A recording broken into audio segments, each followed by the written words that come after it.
Welcome to the Life's Best Medicine podcast, where we are finding hope and healing one episode at a time. No appointment needed, no rubber gloves, and no copay.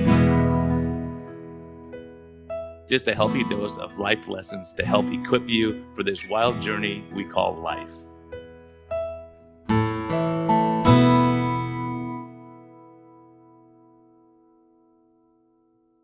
Hey everyone, this is a friendly reminder that we are here for entertainment purposes only. We may not even be that entertaining at times, but this is not medical advice. Talk to your doctor, check with your healthcare professionals before making any lifestyle changes or medicine changes. What we're talking about is our clinical experience and what we've seen. And so if you really want our advice, you can consult us. You can actually consult me as a doctor, or you can consult my guest and get all your questions answered. But we can't give free medical advice because we can't pay our bills with that, but we can help to educate you a bit and allow you to think a little bit. And always reach out to your medical professional before making any lifestyle changes. Thank you. Discover a new path to wellness at Arizona Metabolic Health. Dr. Brian Lenskis offers advanced medicine and personalized care, treating the root causes of your health concerns, not just the symptoms. Whether you're seeking direct primary care, effective diabetes management, or medical weight loss, with a holistic approach, our team is here to guide you every step of the way. Visit ArizonaMetabolicHealth.com today to learn more about our innovative health solutions. Hello, everyone. Can you believe it's August? This year's flown by. I can't believe it's August. We're getting, the end of summer. Kids, sorry, you're going to have to go back to school pretty soon, but enjoy your last days of freedom while you can. And everyone, I just want to take this opportunity to let you know on September 6th, I'm going to be speaking at a free community conference in Prescott, Arizona at Yavapai College. And we're going to have some great people there, nutritionists. We're going to have people who do red light therapy and just educate us on how to keep our brain healthy as we get older. It becomes more important every year as these years fly by. So I will put a link to the flyer in the show notes, but it will be at Yavapai College from 9:30 in the morning till 1:30. And that just brings up another point that our sponsor of this podcast, Health Code, Get Health, GETHLTH.com.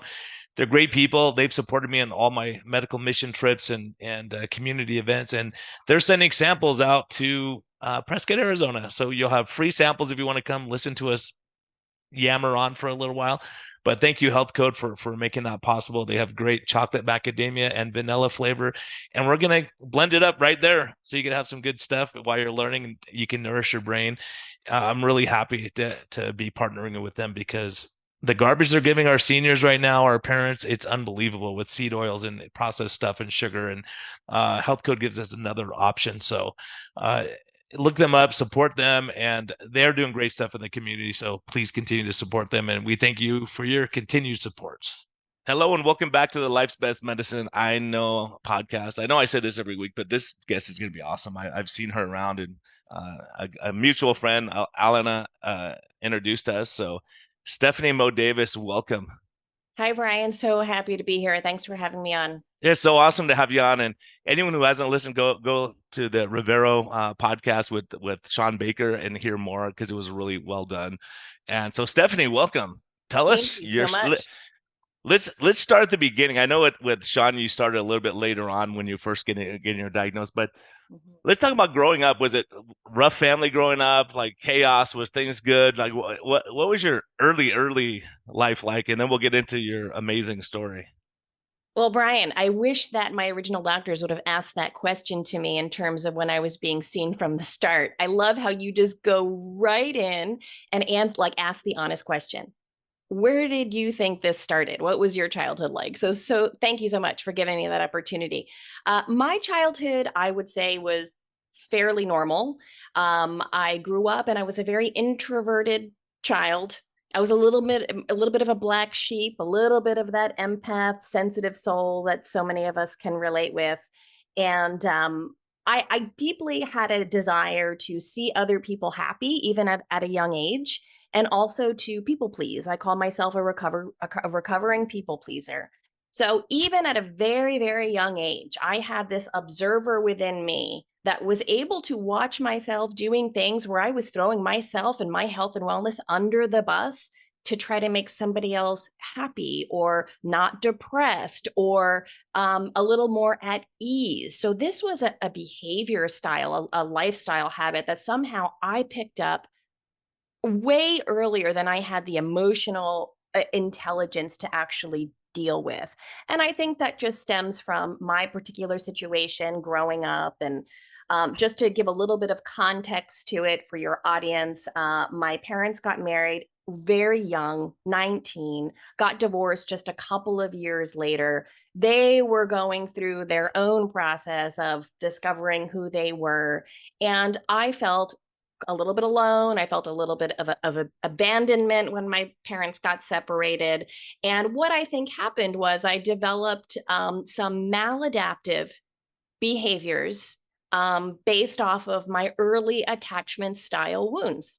And I had specific ones with my father, who kind of left and then he wasn't a part of the family anymore. And then I had some with my mother who felt a bit scorned and was a little bit resentful and was fearful in her own survival. So I started out with mommy and daddy issues like many of us do. Yeah, and it's amazing because as a doc, for 25 years now, I always thought, gosh, it's the negative people who get these bad diagnoses. But there's a lot of data out there and a lot of books and studies on that it's the people pleasers. Like, you want everyone to be happy, you want there to be peace, and you have this internal struggle, and you put on a happy face when things are not great. And those are the people who have the most physiologic effects, even more so than the grumpy people who you just don't want to be around. And so it's the people who care about everyone. And we see that too with dealing with diabetes and obesity a lot. Like, the caregivers are the ones who struggle the most because they don't take time for themselves. They're making sure everyone else is okay all the time. I can totally relate with that. And I think for me, when the illness did manifest, it was really a loud clarion call from the man upstairs saying, if you don't balance this out, you're not going to survive. And in fact, I saw a really awesome alternative health provider when I first was diagnosed at 19. And she had the intuition to look at me and she said, I see your heart. She said, you want to help people heal, don't you? And I said, I sure do. How can you tell? And she said, oh, I can tell. She said, you're just like I was back in the day. And she said, I want to give you a piece of advice that's not going to be pretty, but I think it might save your life. And she said, if you don't start taking care of yourself, you're not going to make it. And that was just when I started getting sick. And at 19, that shook me in a way where I realized she had the courage to tell me the truth, which I hadn't had any providers up to that point or even preceding really be able to stand in front of my face as a mirror and give me a dose of something difficult that I needed to hear. So I commend her for that. And I think you're absolutely right. I did my own polls over the years and research.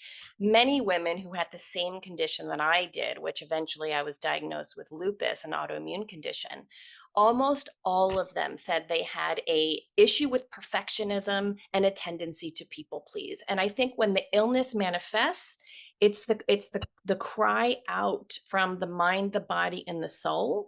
And that's when maybe they come into contact with traditional Western providers, and there's a misinterpretation of the energy reclamation that's trying to happen from a patient who's constantly been giving to not just maybe unhealthy people, but maybe to actually truly maleficent people, maybe even bad people who were taking from them. That at that moment where the patient comes into the office, it's like a survival, a fight or flight that's like, I have to change this, and it may look like something other than it is. So I think you hit the nail spot on there. Yeah, and those physical symptoms, and that's the hard part. And I've seen it. A doctor has 15 minutes with a patient. They're not going to want to talk about the emotional stuff, the stress. And they're just going to go, "Oh, you have this pain? Here you go. Here's a pill for that. Here's a pill for that. We'll see you next time," type thing. And it's so hard, especially when you have these things. And it was kind of the joke when I was in standard medicine, is that you talk to a patient for a while, and as soon as you put your hand on the doorknob, they tell you, "Oh, by the way, I was molested as a kid," or this, and and they're like, "Oh my gosh," they open this huge can of worms. I'm trying to get on to the next patient, and instead of saying, "Wow, let's sit down and talk about that and have time," to go through those things. And there was a study that I never really paid attention to until I got out on my own, and it was really looking at the early childhood trauma, the adverse childhood events. And at Kaiser in San Diego, they did a study and they found that if they address these, like if you don't address these, early breakups, abandonments, drug abuse, alcohol abuse, and whatever it may be, physical abuse in the family, saying you're even just having food insecurity in home, um, lifespan, if you have like 5 or 6 of those, shortened by 20 years. They told the doctors, if you address these things, you're going to decrease hospital visits by it was like 18%, and office visits by like 40%. And the doctors refused. They said, we're not social workers, we're doctors, saying that's kind of important. The chance of asthma goes up like 400%. If you have all these traumas as a kid and all these inflammatory things start happening, autoimmune diseases. So what you're saying is absolutely spot on. Yeah, I mean, I've had a long time to investigate all of this, and I've lived a bit of an unusual life because in my early life, then to try to find some sort of healing, some sort of elixir, because as soon as I started getting sick, which when I was 18 years old, and I was at the height of being healthy, so I thought. And let me just take you back a little bit. So this was in the 90s. And I had bought into the cultural narrative that so many of us, women especially, bought into because I was not awakened more fully to what was actually going on. I kind of bought into the cultural narrative, which was low fat, vegetarian. And it just, for me, what happened was I just kept actively repressing and suppressing nutrient dense food and I think I actually started going into more of like a starvation, like a fasting mode more consistently. I just wasn't eating enough. I wasn't getting my nutrients enough, but I could tell everybody, well, look, I'm fit, I'm healthy, I'm thin. I look good. I'm vegetarian. Like, so I could play the part of what would perceivably be healthy at that time. And I was in the yoga community very early on in my life. So that was another narrative infiltration that kind of got into that community. A lot of people who do yoga kind of abide by more, not all of them, but a vegetarian diet. So I thought in order to be healthy and heal myself, this is what I have to do. So what happened was I was getting kind of Stephanie, I'm sorry. I was just curious when Sean was interviewed. Do you think the vegetarian vegan diet was after the onset of your symptoms, or like you were trying to get healthy by doing that, or was it you were doing that and then you got sick? It was a little bit of both. It Okay. was a little bit of both. So I started suppressing my eating, not eating meat, starting to go more vegetarian right around when I started to feel the rheumatic symptoms. I had a lot of rheumatic pain from the lupus initially. And what happened at that point is my mindset said to, following the cultural narrative was, okay, eat less meat. Now you have to do. So I kept continuously suppressing during that time. And guess what happened? I kept getting severely worse and worse and worse. So I think personally that I had a damaged microbiome and I had psychospiritual issues within me that caused my nervous system to be a bit off kilter, my gut definitely to be off kilter. I had a lot of, constipation, diarrhea, kind of IBS typey symptoms. And I think what happened was I went down a route that actually made it a lot worse. So I think it did end up contributing to more severe illness. Yes, indeed, for me. Yeah, it's intriguing because, again, whenever I see autoimmune disease, first thing I think is what life stress did you have? What happened? Because a Mhm. lot of times it's a divorce, it's a major surgery, it's something like that. And then Right. when the gut microbiome's messed up from taking, but even like all these studies show that if you took a lot of antibiotics as a kid, you're more likely to have obesity, gut problems, autoimmune disease, because the gut microbiome gets messed up, and hardly anything messes up the gut microbiome as much as stress, right? Because the other thing is that what comes with stress a lot of times, if people are stressed, they're drinking more and they're smoking more and they're taking drugs, or they're, not having adaptive lifestyle. So it is So interesting that Brian, it could be hit from multiple fronts. Yeah, I have to say, because this is important to note, that I did something on the opposite pole. So I noticed because of my stress, and I will just be blatantly honest with you, I had an incredible amount of fight or fight survival stress. I don't remember ever not having it. And you may look at me now and think, oh, I don't understand how this woman could have had a lot of stress, but I'm telling you, my entire life was fight or flight. That does something to your body eventually. It really does. And at that point, I realized I had to try to find some way to diminish my stress. But I think the damage was already going on within my body long before that. So what I did was I didn't adopt bad maladaptive strategies. I went super perfectionistic, healthy, intense, crazy obsessive, workout, restricting my diet, vegetarian, veganism, extra working out. I thought if I go in that other obsessive direction, I will heal myself. That didn't work either because those weren't the elements I needed. Yeah, and I've seen that too. I have a patient who I consulted with who is a doctor in Texas, and her sugars were insane. Like I was seeing her sugars are 300, 320 every afternoon, right? And her LDL cholesterol is through the roof. Her triglycerides were messed up. And she comes on and she looks like you. She's super fit, healthy. And I'm like, wait a minute, like you're the patient? Yeah. So it turns out she ate zero carbs and she was working out like she was doing CrossFit for 2 hours a day and running and jogging and trying. I was like, oh my gosh, like if you just chill out a little bit and add in some blueberries or strawberries, just see what happens, and your sugars will come down. She goes, there's carbs in that. I go, your body is so stressed right now. Your cortisol is breaking down muscle to make sugar because you're in this fight or flight constantly. And so Yeah. once she relaxed and all that, her sugar, everything normalized.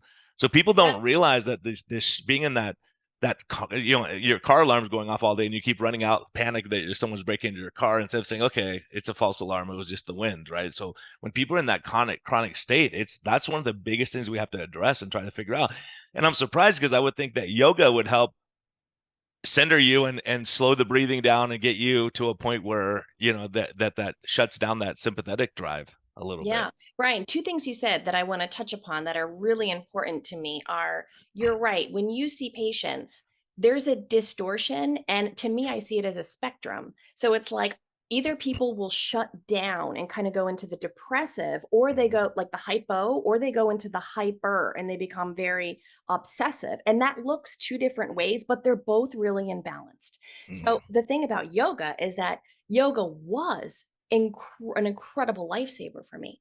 But Brian, it was the culture around Yeah. the Western American yogi scene at the time that was telling me to wake up and drink frozen smoothies and go vegan. And it was the culture that we were adopting that did me harm. The yoga still is incredibly beneficial for me.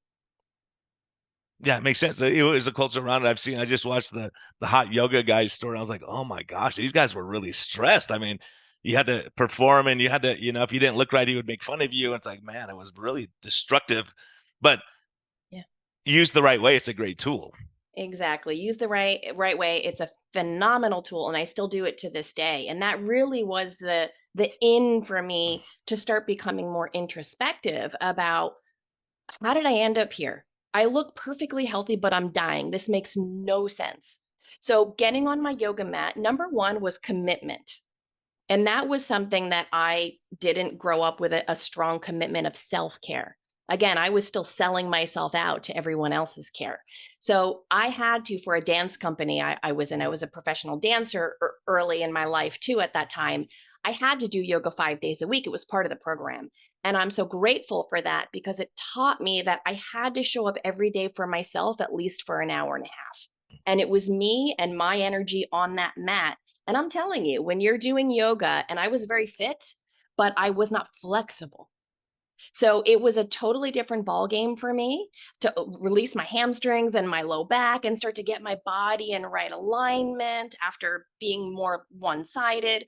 It was very difficult for me at first. So I everything on my yoga mat came out, all my feelings came out. I couldn't hide, and sometimes, and this is very common because I taught yoga. I've had 3 yoga studios in the past, so I see it all the time now. Is every now and again you just see somebody drop to their knees and start crying out of the blue. And sometimes I'll talk to those people and they'll say, like, man, that's the first time I noticed my breath my whole life. Or like, man, something just came to mind and boy, I've been just living on autopilot. Like they have a wake up moment and they just start to break down. And I think that's such a beautiful transformative moment. And so for me, it was a real lifesaver. It's the same thing of like cold plunge. When you go in there, you're not thinking about anything else. You're just thinking about this is cold, or like you're not thinking about paying taxes and what you got to do tomorrow, right? And so when you Exactly. can slow that system down, I've seen that where people can slow down. Once they slow down, they have these breakthroughs, or they think of something they never thought of because their mind is always like there's always chatter going on. Exactly. Exactly. Yeah. And that was a So big part. Yeah, go ahead. oh, I was gonna say, give people an idea of what you went through health wise, like as a Mhm. result of lifestyle and stress and gut microbiome, whatever it might be. Yeah. So I went through hell. No. Hmm. So yeah, in my early 20s, having mysterious joint pains, fatigue, just knew something was way wrong. Started seeing doctors. I was misdiagnosed about 7 times, with all sorts of crazy things. Again, I don't think any of them just said, I don't know what's going on with you. And I was just craving at some point then for a doctor to be like, would you just tell me that you don't know what's up and I will respect you a lot more, please. Like stop coming up with these crazy things that you think is wrong, that aren't wrong. And at that point also, because I was failed with diagnosis, and you know that patients often need that diagnosis as much as labeling somebody with a diagnosis I think can be very detrimental. There is something about somebody who's flailing and they know something's wrong, and nobody that's a professional can help name that for them. So what I did was, again, started to realize I have to become my own. I have to find my own inner doctor here, my own inner physician, because nobody's helping me. So I just started copiously digesting holistic health books. My favorite at that time, I was about 1920, was the Prescription for Nutritional Healing, which is a very common, very thick book. And I read it from start to end, and there's all these diseases in there. And I was like, I have to name this myself. And lo and behold, I did. When I got to lupus, I was reading it and I was like, this is what I have. But I hadn't yet presented with a butterfly rash. And at that time, 20 plus years ago, maybe we weren't as, it was difficult to diagnose. It still is difficult to diagnose. But yeah, but it was shortly after that that I had an incident where I kind of went unconscious with a super high fever. And at that point, the butterfly rash became present. And the doctor was like, oh, I know what you have. I'm like, I know, I have lupus. I figured it out by reading the book. So, and then at that point, it just became a progressive, hard downhill battle as I was trying to get better and better and better with my diet and cutting out foods and becoming vegan. My body was just going down, down, down.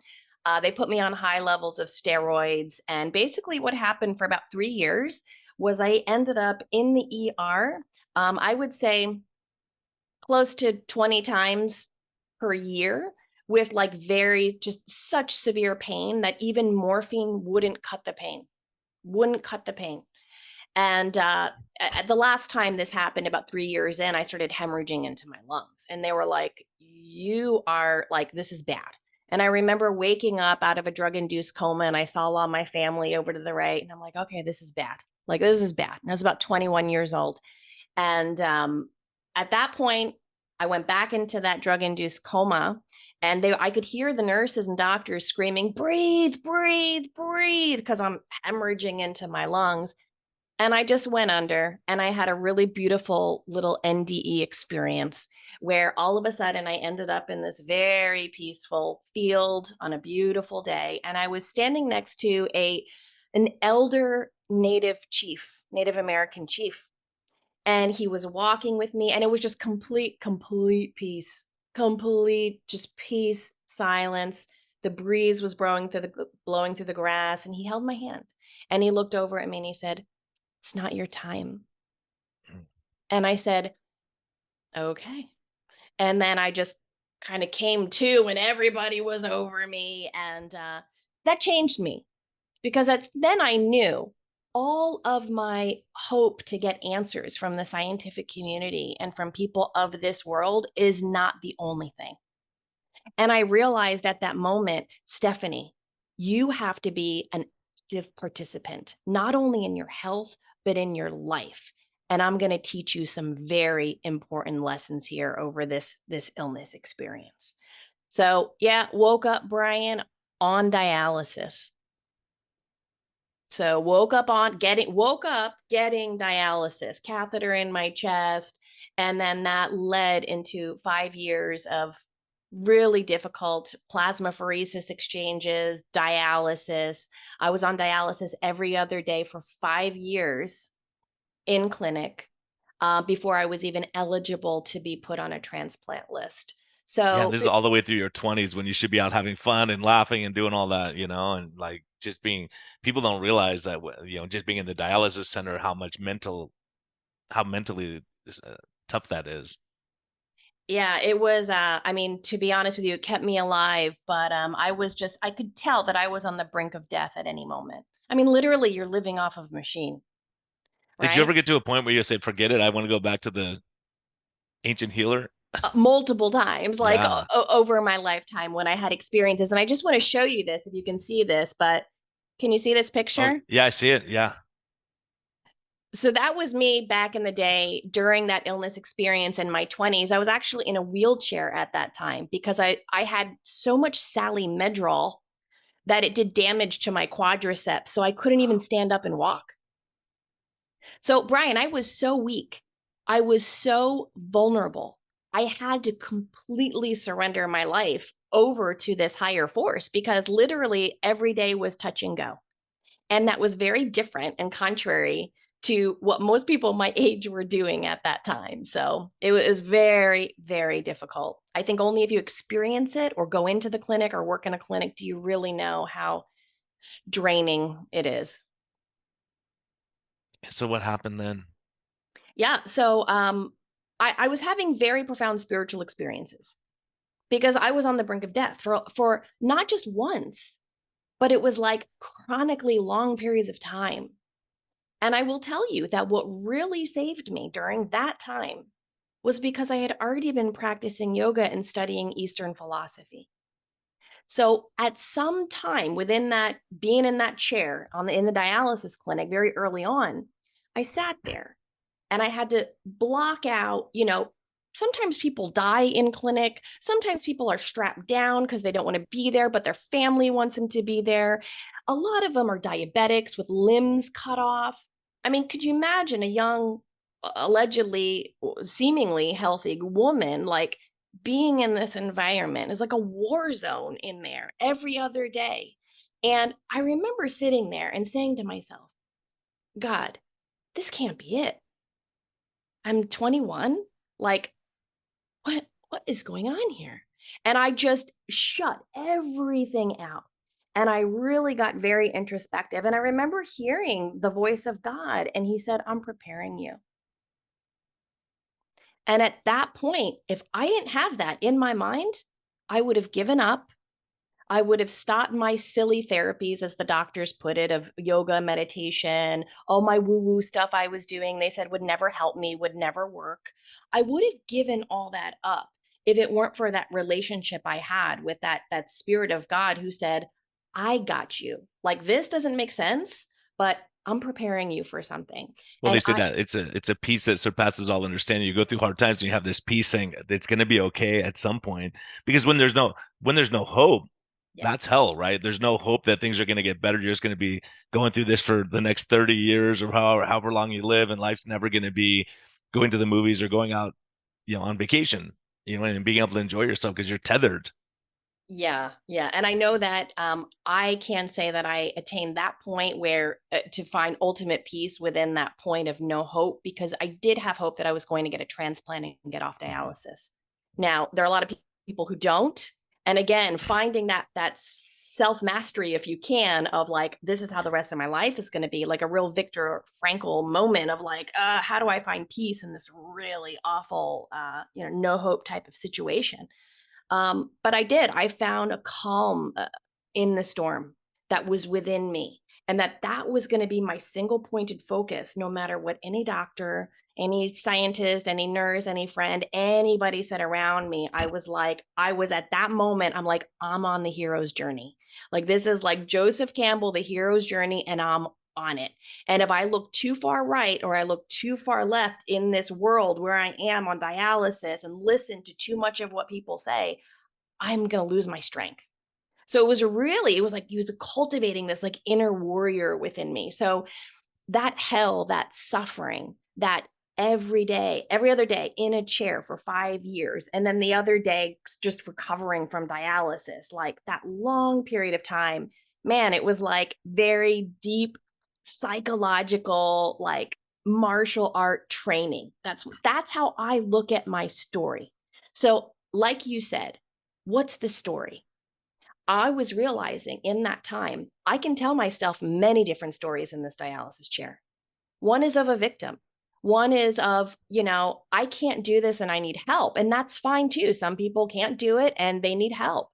A lot of people in dialysis are medicated to get through it. And I just did this thing where I just said to myself, like, I'm going to raw dog this. Like, this isn't childbirth with no meds, but this is going through dialysis and facing death with no meds. Like, and I just prayed, I'm like, give it to me, show me, because I knew at the other end, my training would be better if I really allowed myself to feel it. Yeah, and you change your perspective, and also it's that how you're viewing what you're going through, right? And so, yeah, Totally. it's pretty amazing because we've heard that so many times. I've heard like when you're telling your story, I'm thinking about 3 or 4 people I've talked to in my life, or five actually, that Mm-hmm. have had that similar experience where they go, I was just at total peace. Like one of my good friends when he was dying of pancreatic cancer, he woke up and I was sitting next to his bed and he looked at me totally disappointed. I'm like, hey, I can go. I know you're like probably tired. And he goes, no, I'm happy to see you. He goes, I was just with my mom and my sister, and we were walking through a field and we were talking, and it was beautiful. And then here I am back again. Like, so Yeah. it's like, and so many times that even people I've interviewed on the podcast have had similar experiences where they just said it was this overwhelming peace that they just can't explain how they felt so comforted. It's Yeah. like, that's kind of nice to think about. Yeah, it's nice to it is and it's not nice to think about. And I think that there's a guy, he wrote a book, his name's Ernest Becker, called The Denial of Death. And basically he says that a lot of the problems in our society that we have today is because everybody lives with these low levels of anxiety chronically. And that we're afraid of death, the denial of death. And having that kind of enlightenment experience, and then being a student of yoga and doing all of this inner work on myself and my illness experience really did help to show me that there is something greater than what we're seeing here. But how do I now re-enter this world and face very real evil and prosecution and things going on with this world that are so backwards? It's like, what, and just really praying about it and saying, like, okay, God, like, what is my role here? I've got this incredible patient story. I've come through in this amazing holistic way. I've changed a lot of my treatment plans to go contrary to what most doctors tell me, sadly, but yet I thrive, even though I'm a little bit of a pariah in the transplant field because I do certain things that they tell me not to do, mainly regarding diet and other things. I take my transplant meds. That's one thing that I do stick to. But I'm a little bit of a pariah in the transplant field, because I have this very clear inner knowing and awareness around I need to be constantly participating in my health and really listen to what feels right for me. I have to honor my intuition. And when my intuition tells me, Stephanie, you should eat low carb, you're a kidney transplant patient, but you should eat low carb and you should eat red meat, and that helps your bowels, and you have, like, I can tell when my body feels healthy and when my body and mind don't. So my line of order is, let me move in the direction of what truly makes me feel vibrant and energetic, because that's health to me. Yeah, absolutely. And and I think, well, let's go on with the story because I have a thought that I want to give you when we're getting closer to the end. But so you ultimately get the transplant, Yeah. right? Yeah. And was a big military guy. Yeah. Yeah. My first transplant was from a big military guy. And I remember them saying, like, a normal female's kidney is this, and your kidney is this. And when I'd lay down, it was miraculous because it was like I had a little amount on my stomach, from where this kidney was. And it's quite superficial. So you feel very protective of it. And one thing about healthcare and the medical field is that most of the intentions are really pure. I understand that most doctors get into the field because a lot they feel it's a calling for them. And I understand that there's so much beauty interwoven into a lot of corruption as well. And it's very hard to actually parse that through. Right. So my transplant experience was very beautiful and it was very textbook. And I was told the same thing by my surgeon that I'm sure he's told many people, which is you've waited 10 years for this. Now go live your life. Everything's Hmm. going to be wonderful. Go get them. Right. And what happened was about 6 months after that, I observed that I was starting to feel depressed. I wasn't going into a depression because I already had the observer online that I was like, okay, I can see that something's not right. It's kind of pulling me down into this depression. And that's when my next healing journey really started, which was really understanding that the psycho-spiritual emotional component of health and healing in the medical system is completely left out. And I had to go on another 10-year journey of healing all of what just happened to me in the past 10 years prior, and also all the way back to my birth.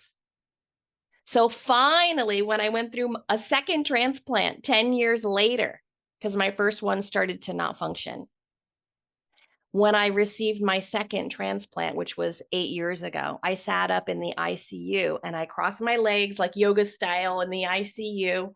And the nurses are looking at me and I said, I'm healed. And they said, oh, of course you are. It's the meds, honey. Just sit Hmm. down and you got to rest. And I said, no, I'm healed. And at that moment, I looked out to the ICU nurses and I said, oh my gosh, healthcare will never understand what I'm actually saying here.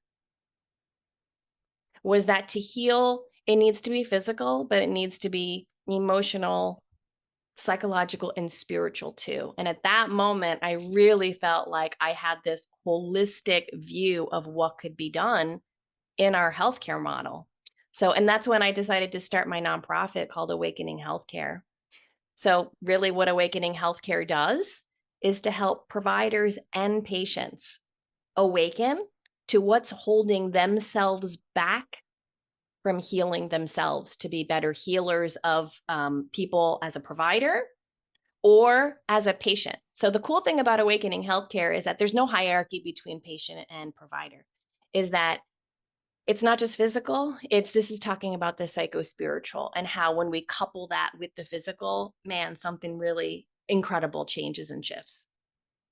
Yeah, that's an amazing thing because I've had it in my, I'm a person of faith. And so I've had patients say, "Oh, Doc, can you just pray with me? Can you pray with me?" And I'm like, yeah, it used to be kind of weird at my old office, but here it's like, yeah, no problem, let's do it.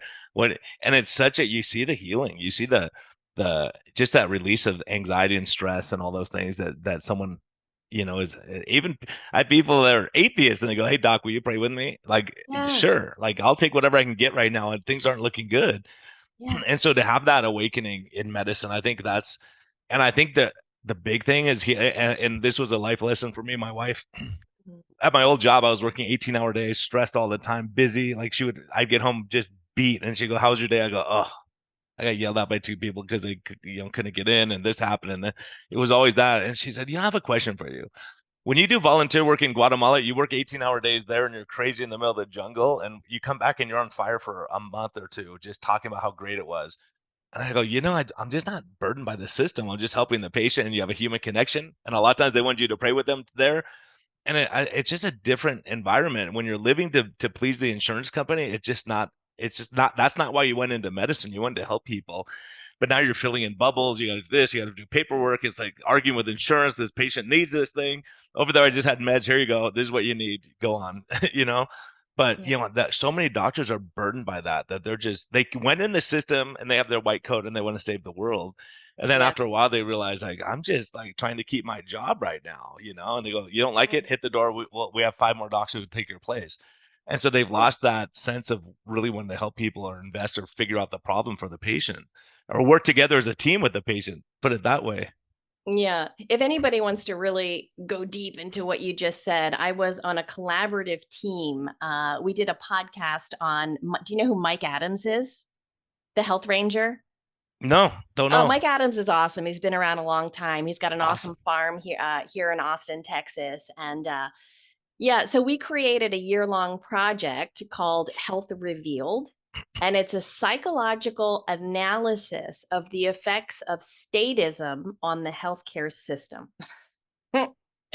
So this gives you a little bit of an idea of how deep I've really gone down many rabbit holes in regards to what you just said, how the system is one of oppression for patients and providers, and how we're constantly underneath this invisible structure, so to speak, that limits the way that we can care and limits the way that we can heal. And part of my starting awakening healthcare was because I got into a really amazing love relationship with a healthcare provider. And I was coming from this kind of psycho spiritual lens, and he was actually an atheist at the time. But for some reason, God put us two opposite people together, and the love was so deep that we somehow wanted to learn from the other and kind of embrace this seeming polarity and duality. But being in that relationship with him, he was a kind of a high level surgeon in his field in his own right. Boy, did I just was confronted with things that were just downright evil. I started to see things that went on behind the veil, behind the door that most patients don't actually see. And that really is what sparked the Health Reveal project, because I felt, wow, many providers don't even have the knowledge of some of the things that have gone on in the past, some of these psychological experiments and things that have gone on in the past that have they may be thinking they're working for a righteous system, but like maybe they need to hear the truth. Maybe they need to see things that have gone on to help them awaken to fight back to where the limitations are within the system. Because once we stop fighting back and we become complacent and we have sunk cost fallacy and we don't want to speak up and we're afraid and we put our head in the sand, which we've seen a lot over the last few years, Plus, it the affects. doctors are indentured servants because I had $500,000 in med school loans. Right, you come to a point it's like I can't afford to lose my job. I got a wife and kids. I got things like so. A lot of people are thinking from that perspective, like, oh, you can't speak up. And now I'm seeing a lot more on X, where patients are posting, they're in the ER for 2 hours and they get a $42,000 bill. That the labs themselves are $17,000, and that's direct primary care laughing. Go for those same exact labs you got costs us about $120, and you spent 17,000. So what the hospital does is makes these crazy, expenses.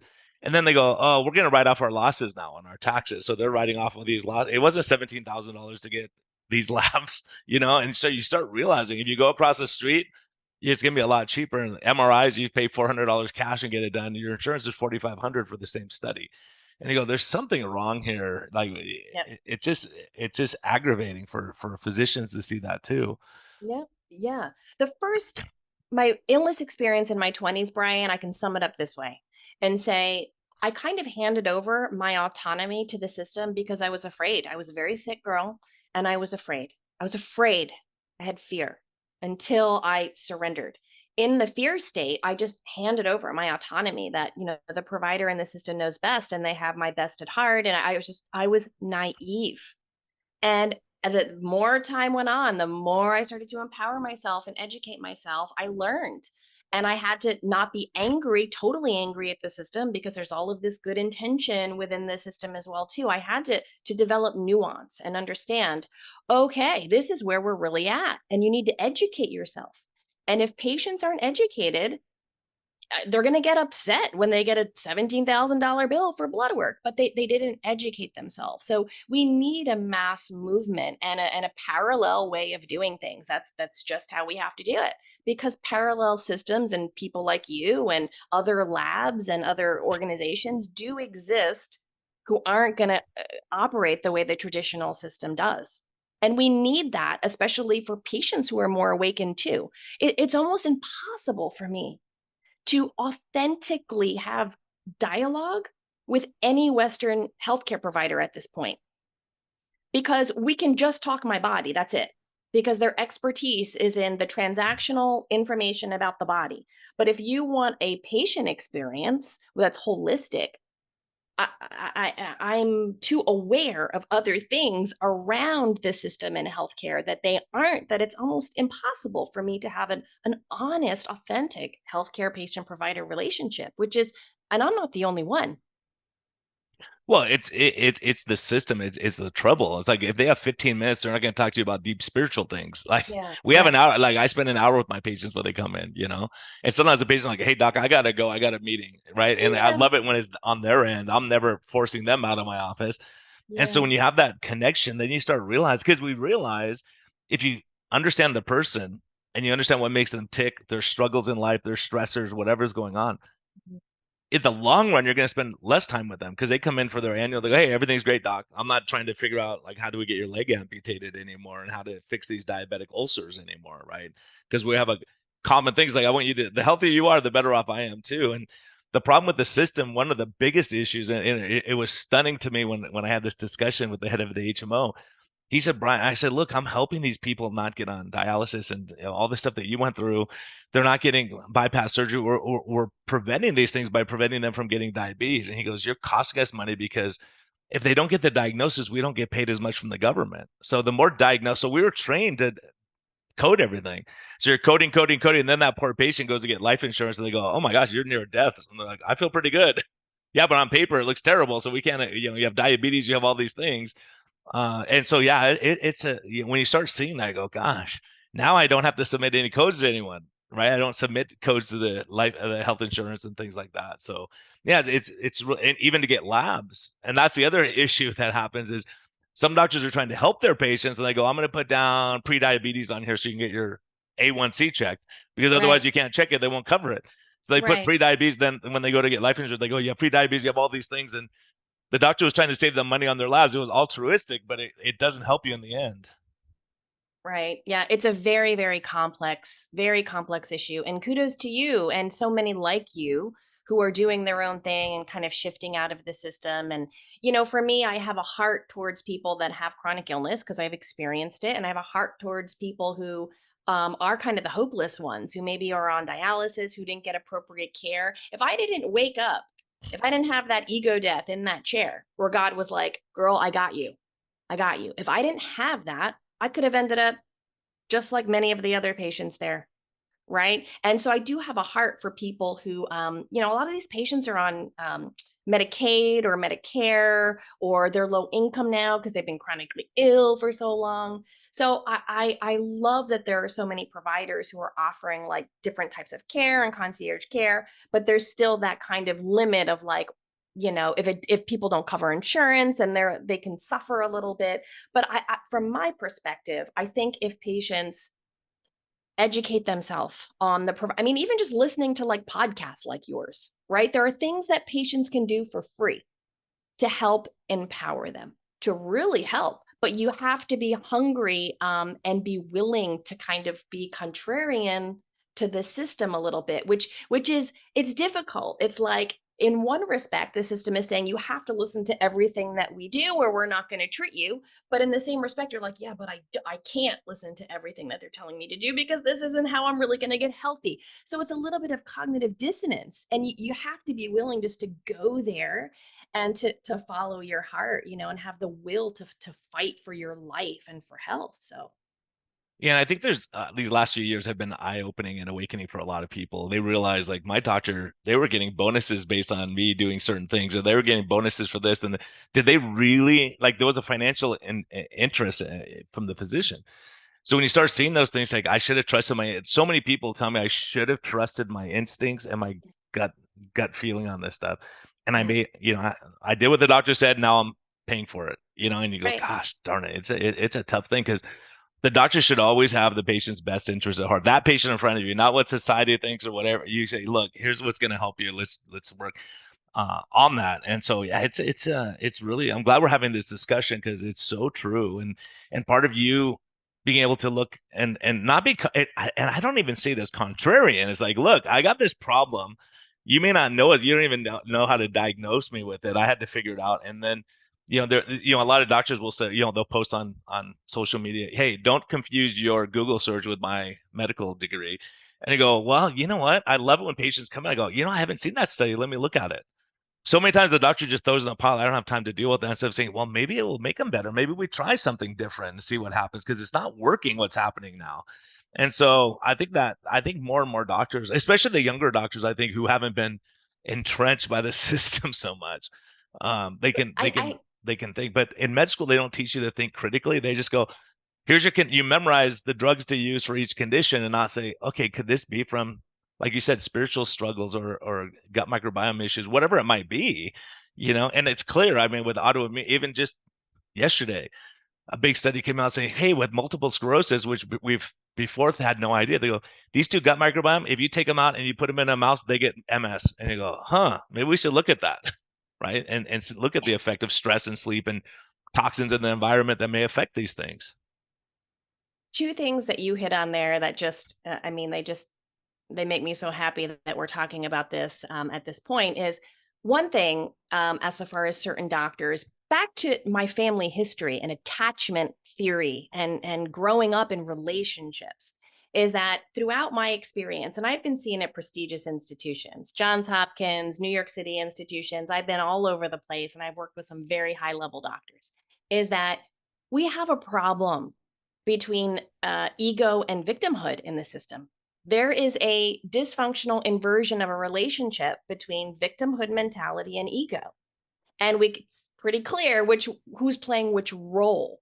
And I've seen myself in certain environments. I've observed myself go into appointments and fall right into that role where I let them in the white coat be the hierarchy and I surrender myself to, oh, I'm the victim here. It's so pernicious in the systems that that's just the role. And as so far as the last couple of years, I mean, do we need a genuine repentance? And hey, we might have not gotten everything right here more than ever. Like nothing's going to change until we say, every one of us, hey, maybe I made a mistake.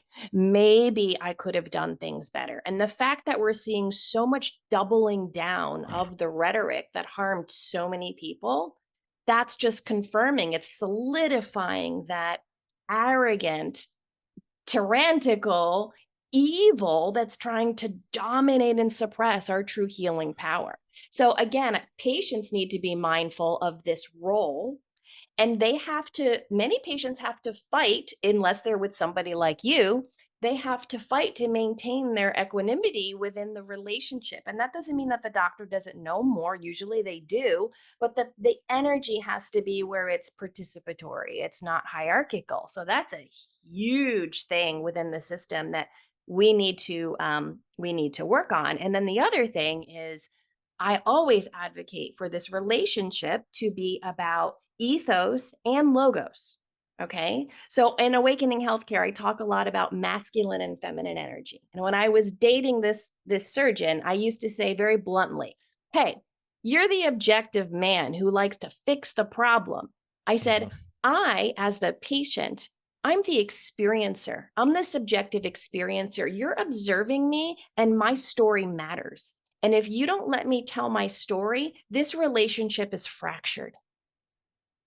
And that's exactly what I see play out in most healthcare environments. And I think if we bring deeper psychological awareness to what's going on, I think we could maybe try to flip this script.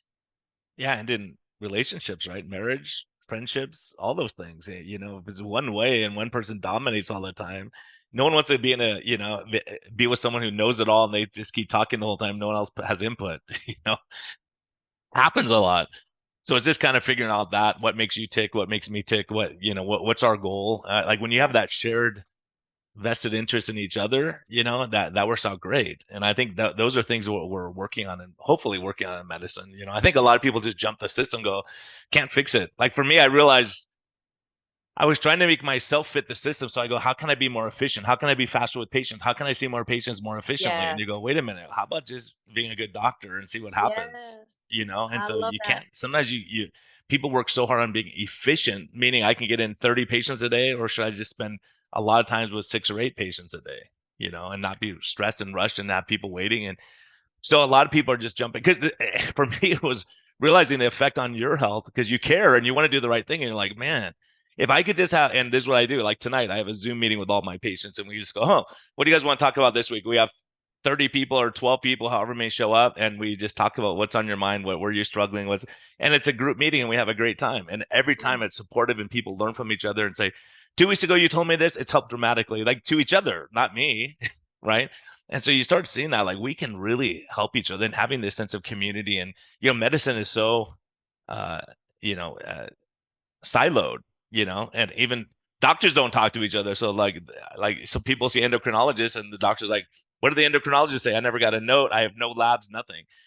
So it's trying to figure out how to bring it all together. So Yeah. yeah, I think what you're doing is amazing. And so I have to ask you, because, when you said you were healed after that second, um, what do you think? Did you just people who wronged you over there? Did you have forgiveness and grace and all these things happen to you, or you go, I'm just not holding on to that anymore? Or what happened when you felt like you were healed? The forgiveness and that process happened very early on when I was having near death experiences. Like God was like, you need to forgive everybody, you need to cleanse out whatever you got going on within you. That happened very early. But when I sat up and said I was healed the second time after 10 years of fighting physically and then 10 years of integrating psycho spiritual issues from all of this and my past, what I realized was that healing is beyond this earth, and we have to do our best while we're here to communicate from a space of love and true connection. And that true connection, authenticity, and empowering each other is what really is the catalyst to the best life we can live here. And I noticed that within the system of hierarchy is that they actively suppress and create boundaries around authentic relationship between patients and providers. And for me, I realized when I was healed was that number one, God's will, not my will. Hello, I've hit my knees too many times in surrender and faced way too much suffering to think that I'm driving this bus. And if people aren't there, that's totally fine. But if you hit your knees and you prostrate and cry out for help enough because you are suffering, you're going to open up to something broader. So when I said I was healed, it was that, okay, like God, I'm here to do your work. Stephanie, as I was before, and me dominating and controlling my narrative no longer exists. And I'm going to take my story that's riddled with different types of abuses, chronic illness, multiple organ transplants, dialysis, heartbreak. I'm going to take all of this. And it's my choice to create gold out of this. And that's what I'm going to do. Yeah, earlier when I said I was going to tell you a story, I was listening to a guy. I was at a men's group at church, and this guy he's going through the 12-step program, and he goes, "Guys, I don't know if this means anything to you, but it means a heck of a lot to me." Because he said there's a story about a guy he was walking, he fell into a pit, and he's stuck in the pit, and he's yelling, people are walking by, and the rich guy goes, "Hey, here's some money," and he throws down $500 to the guy, and he's like, "Okay, I'm in a pit." And the pastor walks by, and he's like, "Hey, I'll go pray for you at church." And like one thing after another. Next thing he knows, this homeless, disheveled guy jumps down in the pit with him. He's like, "What's wrong with you? Why are you jumping in the pit?" He goes, "I was there for years, and I just got out. I know the way out." And just having someone jump in Beautiful. the pit with you sometimes when you're going through it, say, I know, I've been there. I've been on dialysis. Like for people on dialysis and all this hopelessness, you go, yeah, I was there. To be Yeah. there, I mean, to say it must be hard is different than when you were in the pit with them. Yeah. Yeah. And medicine and science always seems to be at war with spirituality or theology or religion, but I wrote down a couple things that I wanted to tell you that come from the Bible, okay? Why do corrupt politicians rise to power while honest leaders are silenced? Why do criminals often walk free while innocence suffers? Why do wicked nations prosper while righteous people are prosecuted? Why does God allow evil to exist? I think these are just, this is in the Bible. This is Hmm. the same thing we got playing out today. So I think we need to find a deeper faith, surrender, find our people, find the people that you resonate with. Patients, if you're unhappy with your doctors, search until you find a provider that you can trust.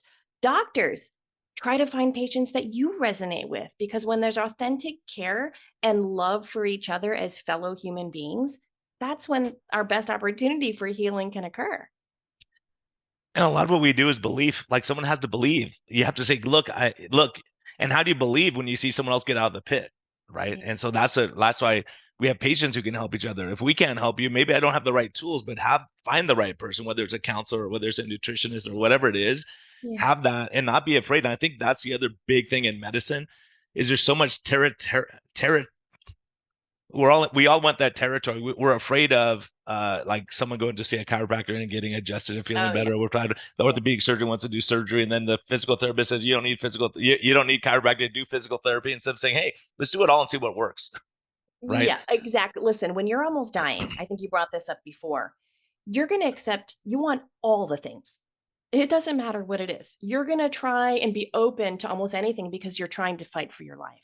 And when you have someone actively shunning that or diminishing someone's seeking process, they're seeking for God, for help, for someone to help them, for a conversation. And you have a provider saying that doesn't matter.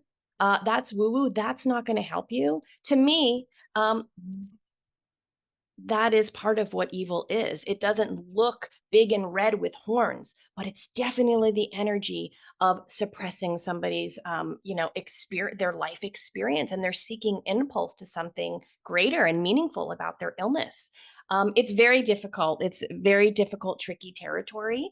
But thankfully, we're finding our way through. There are providers and patients who are seeming to, like you said, help pull each other up out of this hole. And I'm delighted to be alive at this point, even though it's very complicated.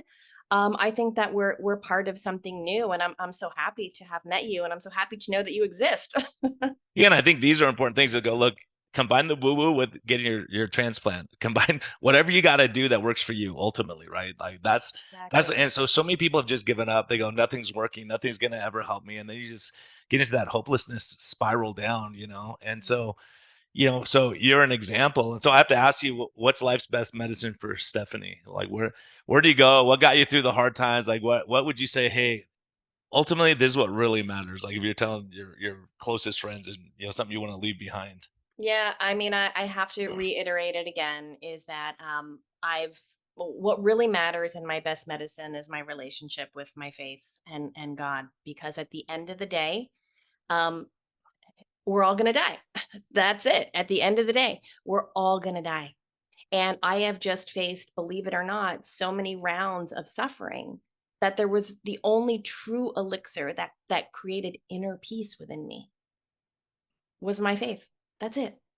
And it's not hard and complicated, but yet everything about this world wants to pull us away from that faith and wants us to be objective and follow culture. And I'm telling you, it's not going to work. And until you suffered to the degree that you need to, you might not be awakened to it. But again, I pray that God came to me in that dialysis chair, because without it, my rhetoric and my story have been like the scientific community or most of medicine would have presumed and even told me that it would be. You don't have much longer to live. And I'm thriving and I'm peaceful and I'm on very little medication, and I follow my low carb diet, which may be against certain providers of mine. I don't listen to just standard medical advice. I always focus on what's most healthy. And I think the key is what's most healthy for me doesn't feel good often. Like, let's just make that straight. Is that I'm not saying, well, I'm following my own rules because my own rules feel good to me. No, no, no, no, no, no, no, no, no. I'm not saying that. I'm saying usually they don't, but I know it's what's right. So it's Yeah, I not think an when you easy know, journey, but it's the yeah. right one. Yeah, awesome. Great advice, great wisdom. I appreciate you so much. And where do people track you down if they want to find you, learn more about you? Yeah, they can just go to my website, which is my full name, StephanieMoDavis.com, or they can go to my nonprofits page, which is awakeninghealthcare.com.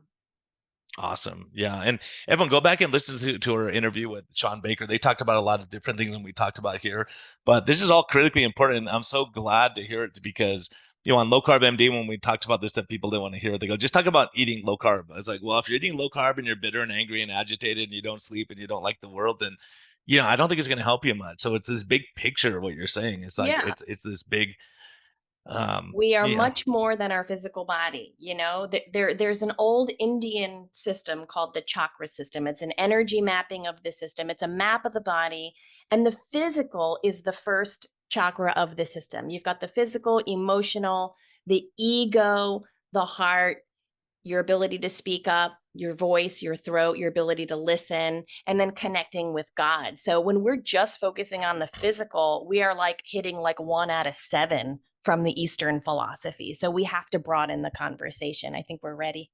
Yeah, yeah, and find your peace, find what you enjoy. If it's yoga, if it's collecting rocks, if it's throwing, just sitting and looking at your dog, I don't care. Yeah. Just figure something out where you can slow that sympathetic tone. We talked about that a lot. And so being able to find your peace, find what works for you. It doesn't matter what's working for other people. And so everyone be kind to yourself, be kind to others. I share this with people who are struggling. And if you're struggling like with kidney failure or dialysis and all that kind of stuff, just know there's going to be a better day and keep that hope alive. That's really, really critical. And seek and don't be afraid to speak up for yourself and be your own. You have to be your own advocate. So if you're dealing with doctors who you have to argue with all the time, it might be time to look for someone else who's going to be like-minded with you and stuff. So Stephanie, thanks so much. I knew it was going to be great. Thank you so much for joining me. And I'm sure we'll connect again.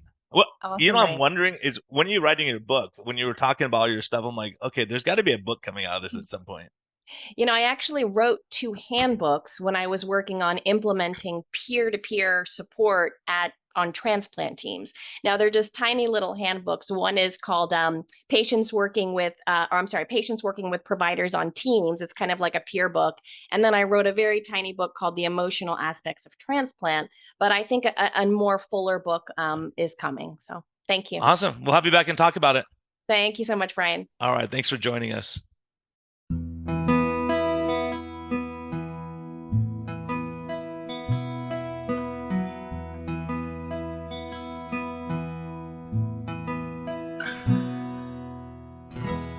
Thank you for listening to this episode. We greatly appreciate your support. We would greatly appreciate a positive thumbs up on all of the platforms like iTunes and Spotify or wherever you're listening. And we just thank you for our Patreon supporters. We greatly appreciate your help in getting this message out. We think there's a lot of important information. And hopefully this helps you. Have a great day, and thank you for listening, and thank you for your support.